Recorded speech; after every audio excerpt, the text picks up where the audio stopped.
This video shares two of the many reasons we wanted to visit Cornwall: the breathtaking views from the cliffs atop the rugged coastline, and the quaint fishing villages with delicious fresh-caught seafood and white boats dotting the blue water. Our first stop was Kynance Cove, the National Trust site that is a very popular beach. We just arrived at Kynance Cove, and Ian's looking for a place to launch the drone. It's stunning here, and honestly, we could not be luckier with the weather. It's just gorgeous and warm and sunny. And behind me is a very steep drop-off, which is why I'm standing rather far from the edge, because I'm terrified of edges. Seriously, as I stood atop the cliffs of Kynance Cove, marveling at the rocky coastline, gazing at the shimmering sea below, I understood in that moment why people are so crazy about Cornwall. It truly is a magical place. And whilst I love Britain and all its magnificent regions, areas, and hidden gems in each county, I also know why people from all over Britain flock to Cornwall on holiday.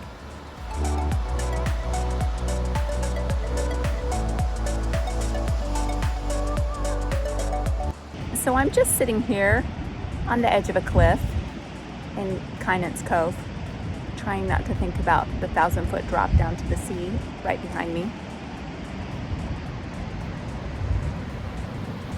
But the views are stunning. I sat for a long time filming this seagull, attempting to use my powers of telepathic communication to convince him to take off because I thought it would make some nice footage. And at long last, he finally complied.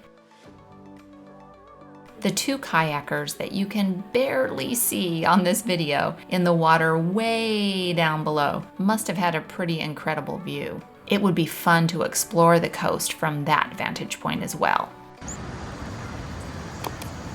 The view here is spectacular, even though it's freaking me out that I'm right here on the edge of this point that has like a 1,000-foot drop to the ocean right in front of me.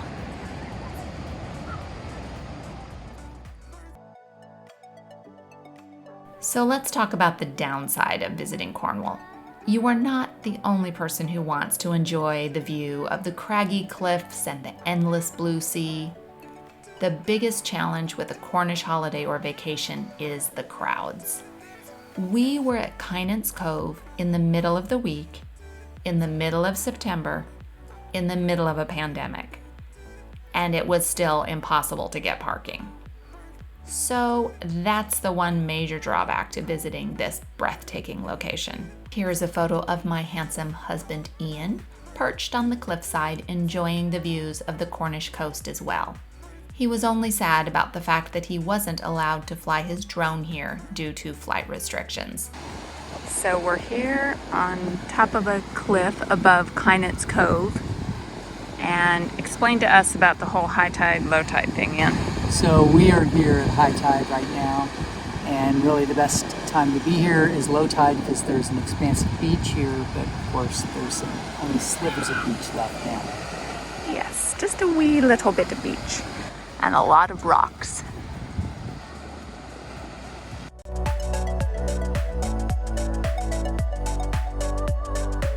Of course, we hiked down the path to the beach to sit and enjoy the beautiful sea view.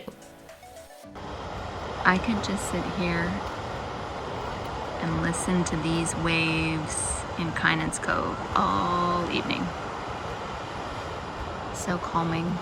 Yep, Kynance Cove was unforgettable. Highly recommend. Big thumbs up. Speaking of thumbs up, if you're enjoying this video, would you please give it a thumbs up?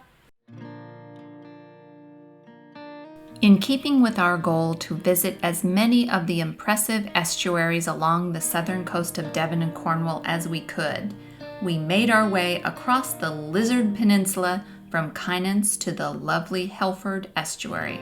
This wooded area is blessed with some of the best weather in Cornwall. Its sheltered position makes it a mecca for boaters and is the location for some of the most expensive homes in Cornwall. Two of Cornwall's most famed gardens, Trebah and Glendurgan, are found along its shores.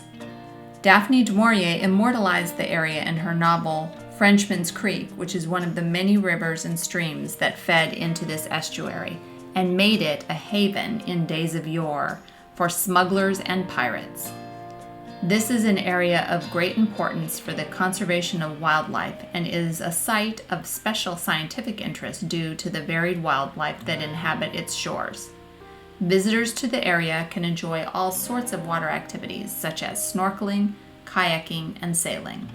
It's also an excellent location for hiking and birdwatching.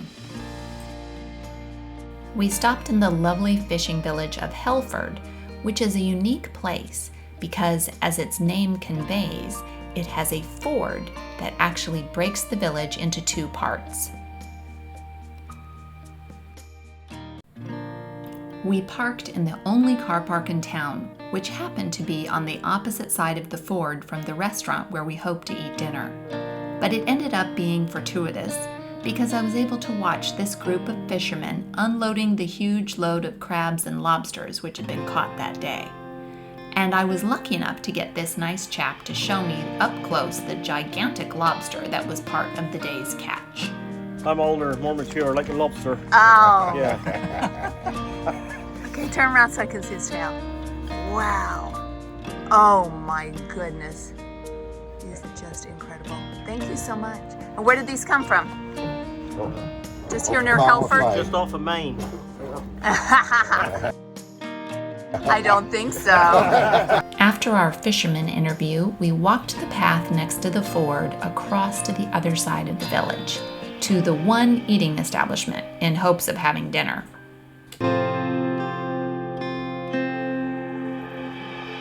Right now we are in the quaint village of Helford, and it's called Helford because there is a ford that goes through the village, and when it's high tide you can't get past it, and you have to wait for low tide to happen, and then you can get out of the village. Here is the Shipwright's Arms, the picturesque thatched pub perched on the bank of the Helford River where we plan to eat our dinner. We're having a little pre-dinner hike around the edge of the coast because the place we're eating doesn't open yet.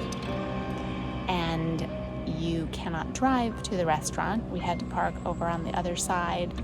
So we're exploring this path and hoping it takes us to the water. Ian found a bench next to the water so we can sit and watch the boats until dinner time.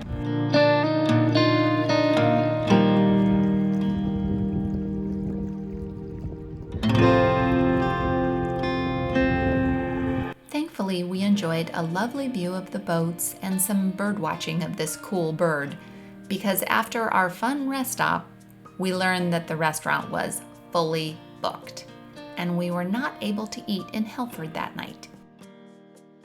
This honestly was a common occurrence during our pandemic travels. If you don't book ahead, you don't get a table.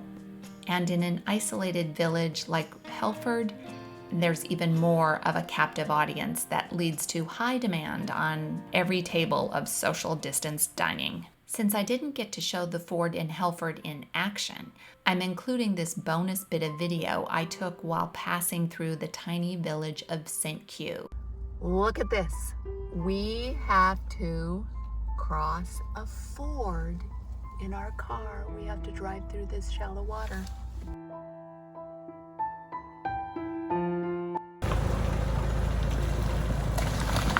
This is the ford that we just had to pass over. Or through, or whatever you say. This stream isn't very high now, but you can imagine it gets much deeper after a torrential rainstorm, and that then this thoroughfare could become impassable. That's what this handy depth marker helps with. If the water is 6 feet deep, don't take your car through it. And after passing through the ford, you are advised to check your brakes to make sure they work before you encounter the next downhill slope. In addition to having that curious ford that we had to pass through, St. Kew also has a lovely, very old-looking church. Be sure to watch for next Friday's video to see the really cool old Cornish mill that we stayed at on a farm with a crazy group of entertaining and occasionally vicious animals. Thanks so much for watching, and do something good in the world today.